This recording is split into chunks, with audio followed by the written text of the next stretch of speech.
Welcome back, everyone, to another episode with the Nozzle Heads. Today we're following up on a previous episode we did talking about spray nozzles, but today we're going to focus on post-herbicides. So we're going to walk through some of the things that we look out for when choosing a nozzle and how to best go about utilizing that nozzle in our applications. Yeah, we're going to take a close look at that, but really the first thing we want to talk about is how we look at spraying and what we call the 6 sins of spraying. And really one of these has to do with the nozzle. All the other ones of these really have to do with the application and some of the other parameters like GPA, pressure, is your pressure too high, too low?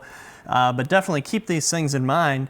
But on that wrong nozzle, somebody might think they can use one nozzle for everything, as we've mentioned before in our pre-emerge application nozzle video, or they might just have the completely wrong droplet size, or Brady, they might have a completely worn out nozzle. Yeah, we've got a couple nozzles here comparatively here. This one on the left has been worn pretty good.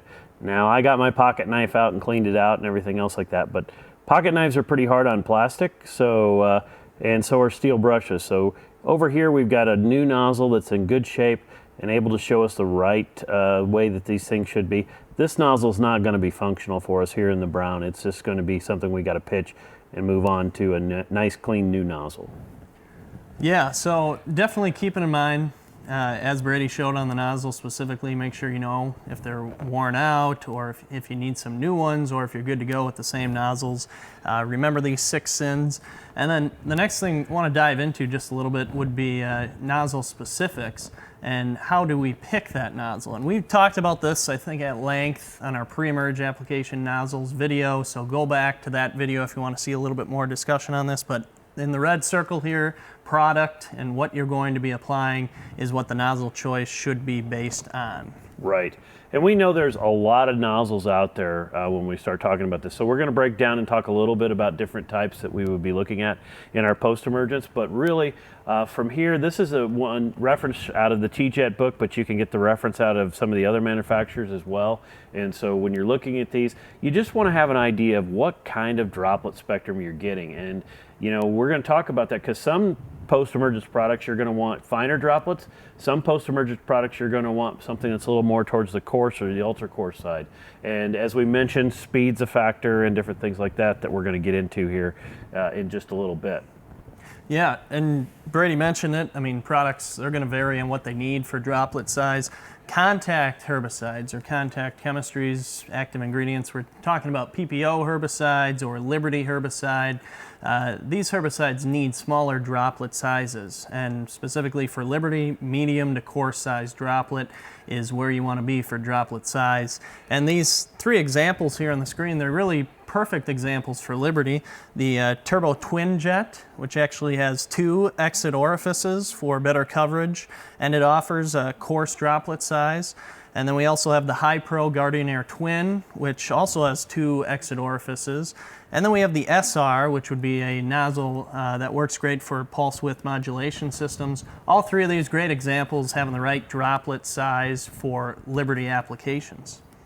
Now, when we start talking about something like systemic applications, like a status application, for example, then we're going to be looking at these coarser droplet size. We're going to try to get very coarse and on up into extra coarse and maybe even ultra coarse in some of those cases. So, as Eric pointed out before, you know, with the nozzle types here on the left, we have the TTI, which is not to be confused with the TTJ or the Turbo Twin Jet. Versus this is going to be the Turbo Twin Induction. So we get the TTI nozzle.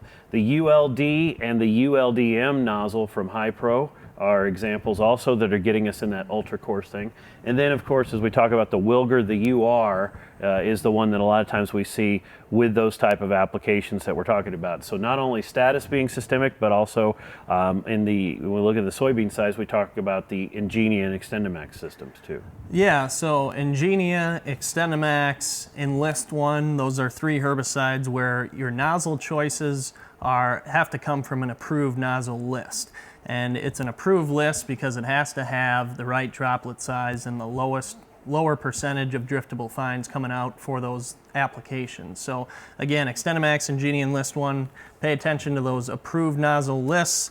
The UR 110 on the end here, that would be representative of a Wilger nozzle that's approved for use with Ingenia, but definitely keep in mind that those require approved nozzles for use. And the last thing we want to wrap up with is something that's kind of, I'm kind of harp on a lot here too, is kind of what I call the nozzle speed limit. And these references we're given are about a 20-inch spacing that we're talking about. And there's 3 sizes in this chart here. There's an 05, an 06, and an 08. And the speeds are at the top between 8 and 15 miles an hour. Where we want to be is in the green areas. And the other thing to keep in mind, we talked just briefly about pressure in the beginning.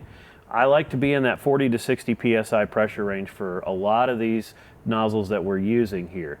I also like to be in the 10 to 12 mile an hour speed range is probably my preferred. I know we get a lot done, seem like we get a lot done more at 15 mile an hour, but we may not get that quality application that we do at 10 and 12 miles an hour. So here's just showing volumes that we get between 15 and 20 GPA. And where these green areas are, whether we're looking at an 05 nozzle, an 06, or even as big as an 08 if we want to go a little bit faster. But we try to keep that. I also like nozzles that have larger green areas. You can see the 06 nozzle has more flexibility in it to help us with. 05's not bad. The 08's a good nozzle, but we start to tighten up where we have to be in our parameters with it. And so it gives us less flexibility than maybe what some of the smaller nozzles are, even if we have to go a little slower. Yes. Perfect. And yeah, as we wrap up here, always remember those kind of 6 sins of spraying we talked about, and make sure you know the chemistry you're going to apply, if you need approved nozzles or not.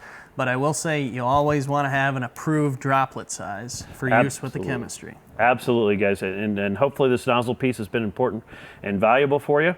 That's all the time we have. We'll see you next time. Thanks, guys. Hey, everybody. Thanks for watching. The thoughts and comments expressed on these videos are the opinions of the nozzle heads. Be sure to like and subscribe down below to be notified of new content and videos.